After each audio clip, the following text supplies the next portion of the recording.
Welcome back to Ray's A-Frame Adventure, episode 23. Yes, it's a beautiful morning out. The sun is shining, the birds are singing. It's March 12th. Wait a minute. It's March 12th, and there's not too many birds out this morning because it's snowing. Yeah, only the cuckoo bird's out. Beautiful, Lord. Are you referring to me? Cuckoo? You? Oh, never. Yeah, that's my vehicle. Well, got the septic tank up here yesterday. They dropped it off at the bottom down there in the valley. They didn't want to come up with the trailer. So again, Abel and I had to put it in the back of his truck. He heaved it up there ourselves and drug it up here and dropped it off. So we'll be installing that this morning. Let's get to it. So here is our septic field area, cabin up here, and we will be installing the tank. Did I say it was March 13th? Yeah, it's March 13th. That's what it is. Beautiful morning, by the way. Absolutely gorgeous. About 32 this morning, but it's going to warm up to 50, so it's excellent. Anyway, we got our hole roughed in here, but in doing so, a large boulder fell in there, so got to get that out of there before we set it. Here's the septic tank after it was pushed up the hole in position and leveled out.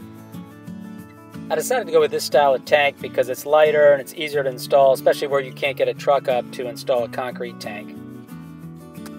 It probably weighs about 350 pounds empty. Here you can see the infiltrator lines, which are the drain lines being installed. They're really a half-round cylinder that covers the drain field area. These infiltrators allow the overflow of the tank to come out and to be absorbed into the soil within the drain field area. Ew, that's gonna stink. Actually, it all gets covered with dirt and there'll be no smell. Well, I guess that's better than digging a hole each time you gotta go. Yep. Here you can see the main line coming down and joining into the drain field. The length of the drain field area is determined by how many bathrooms you're going to have in the house and how much it's going to get used. This is what you call a tight squeeze coming through the back of the cabin here, trying to get around to work on the septic tank. And so, yeah, it's a tight squeeze between the boulders. I better back up myself here before I fall off. We have most of it done, but I want to get back in there and move some of these big ones. Kind of film that work. This big equipment, it's constant repair. To the cardboard cables over here. He's welding it. How'd you break it? I didn't break it. Back on here. Sure you didn't. Can we just watch? Okay. As we're trying to get the back of the property and the septic tank covered up again. So we've been working in this area. And we got to the point where we got the septic tank pretty much covered up. And we had to dig some more of the side of the mountain here to get that covered up. But it went well, but then he had a well break on the claw part. So he's fixing that now, but it's coming along. Working on the bathroom floor now. We've got the tile done in the shower area. So now I'm onto the floor of the main part of the bathroom. I'm going to go ahead and tile this area too with some of the same tile and putting down the backer board here on the floor. First I got my felt paper down underneath it for any moisture issues. Then the backer board, then the tile go on the top of that. And for that backer board, we're screwing it down with these screws here. These backer board screws. And oh, I don't know, every 6-8 inches, whatever, we'll screw it down good and get the tile laid on top of that. So here we are, March 16th, and it's time to start doing the drywall. Yes, I hauled all the drywall in and stored inside. What a pain in the butt that was. Watch your language. Started putting some drywall up yesterday. Sorry. And got the green board started in here, which is better for moisture areas. So ran short a little bit on that, so I need to get another sheet of that to finish up. This will be the sink and toilet area here. This is going to be a mirror area there. Let's see, what else? A little utility area there. And anyway, when you're doing drywall, you got to mark out for outlets and stuff too, so you got to measure. And then I'm using this little kind of a hole saw here to just cut down and cut the outlets out. Professionally, they actually screw the drywall up and they take a router and a special router and go around it and knock all the outlets out pretty quickly. But I'm measuring and doing by hand, cutting it, so it's working out fine. It's a little slower, but it's good. And then the screws get screwed in here. And I actually have a screw gun for this as well that sets the screws just right. I only have a small amount of drywall, so I don't think I'm going to invest in one of those at this point. So I'm just screwing it in using the portable screwdriver. Actually, the impact one. and it's working out fine. And just got to be careful on setting the depth so you don't puncture it and go through too far. Trying to finish my drywall installation here at the cabin. Got some stuff done here into the bathroom area with the green board, shower floor, and then some drywall stuff in here.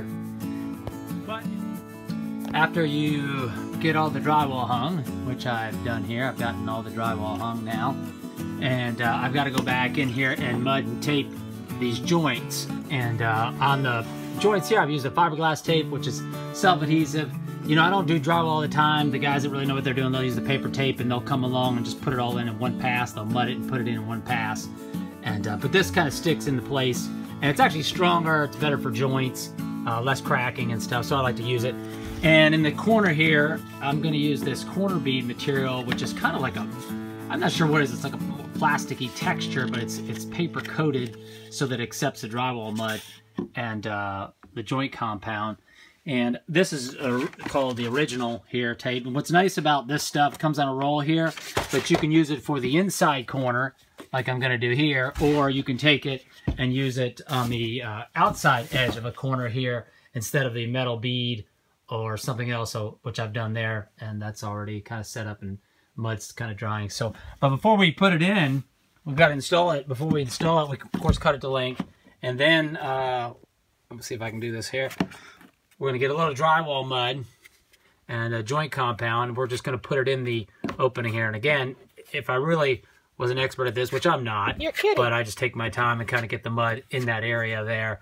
And then once it's in there, I'll smooth it a little bit. And what we're trying to do is just get enough material on there, and we'll scrape it off the wall later. Don't worry about that. You're not kidding. Get enough mud in the joint there. Nope. And then you just basically stick this in there like that. You fold this, comes flat on the roll, and then you just kind of fold the angle that you need, the 90 degree, and it just goes in there. And then once it's in the corner, you'll just take the some more mud and just kind of scrape it, make sure it's down in there good, tight, and then put a layer of mud on top of it like this, and then you'll just kind of do your first coat there, and that'll kind of seal it in there. And you've got to wait till that all dries and go back and sand it a little bit and knock it down, and then put 2 more coats on there. And each coat gets a little bit wider, what do I want to say, wider knife blade there, which feathers the edge out. So at the end of the day, it becomes really smooth. And of course, same thing for the nail holes. You're going to take your drywall knife and just kind of put it over the nail hole. And now, these are actually screws. Okay, this is a good example here. This screw's not set in enough because I did not use the actual drywall screw gun. So I've got to go back and make sure these are all set in a little bit farther so they don't want to scrape out. They've got to be recessed enough to, let me try this one.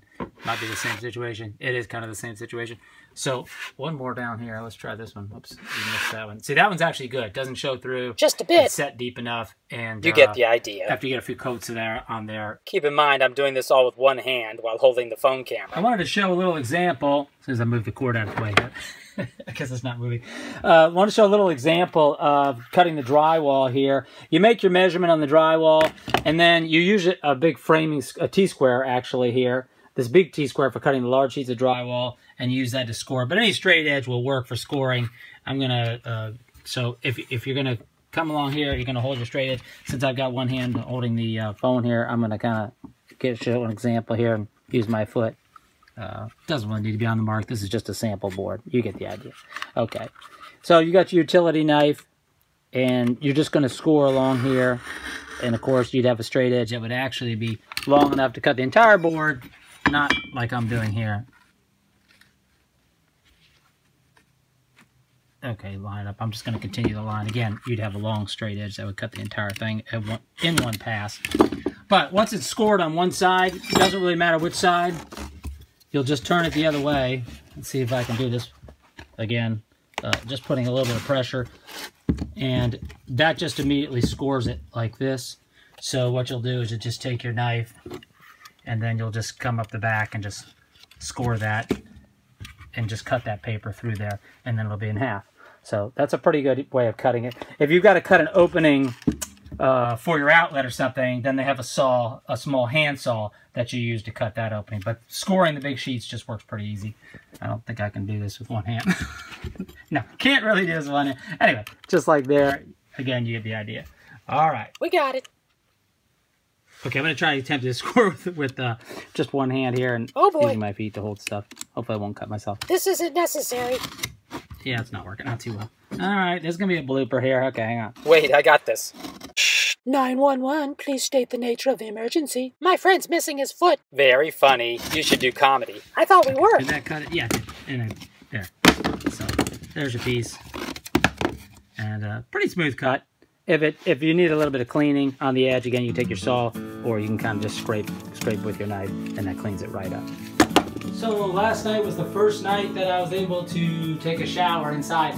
Of course, I'm talking about using the gallon jug still, and a little bit of shampoo there, all over a little bit of soap there, but that's about it. So anyway, at least we were inside, where it was a little bit warmer because it was cold outside. I got down late at night, and today, it's actually, you can see out the window here, thunderstorming and raining, so it's a good thing we're inside tonight too.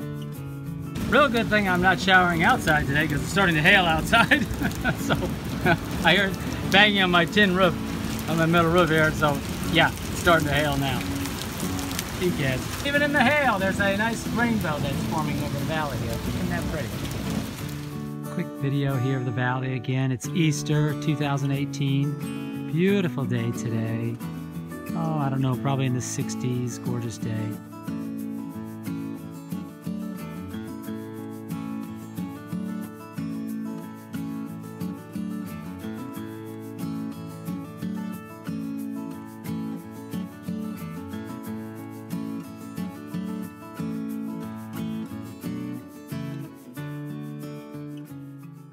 Here we are at the sanding phase of the drywall, and I've got some, it's like a aluminum grit screen here that we're going to use to sand the drywall with. I think it's a 220. And I may sound funny because I actually have a drywall dust mask on. And I got my headlamp on because it's kind of dark and cloudy out today. But basically, you're just smoothing it out with the sanding after the second coat, getting it smooth, and then preparing itself for the first coat. Or excuse me, did I say first coat? I meant third coat. Dust on the brain. And final coat. Yes, I'm not a doctor, but I play one in real life. No, just kidding. I've got my headlamp on because, again, it was dark here, and we are doing some sanding here on the drywall today. And I know that light is probably annoying. You think? But it's coming along good, as you can see in the background. Yeah, it looks good. Couldn't have done it without you. Sanding it down and getting ready for the next coat. Here's a shot of the kitchen wall with the electrical outlets and switches cut out. I ended up adding little tape and mud on the top of the boxes there to make sure that they wouldn't show beyond the faceplates. April 4th, and yeah, it's April 4th, and I'm back in the bathroom here. I've got the drywall all done, but I'm going to go ahead and put tile on the wall here, which matches the tile that I put in the shower area there. So doing that this April 5th, monumentous occasion. I actually have all the tile done finally in the bathroom. I had the shower done a while ago, but finally finished up the main area of the bathroom. And we're going to have a vanity here, sink here, and toilet area there. And I know it's hard to see because I can't get back quite far enough, but there it is. Looks good. And also today is the drywall is completely done. Woohoo! Sanded down the last coat. Let's celebrate. And so everything's nice and smooth. Okay, what'd you have in mind? And Do you have to ask? it looks good. Ready for some primer. Okay, Outback Steakhouse it is. Woohoo! Oh, yeah. No. Oh, yeah. Oh, yeah.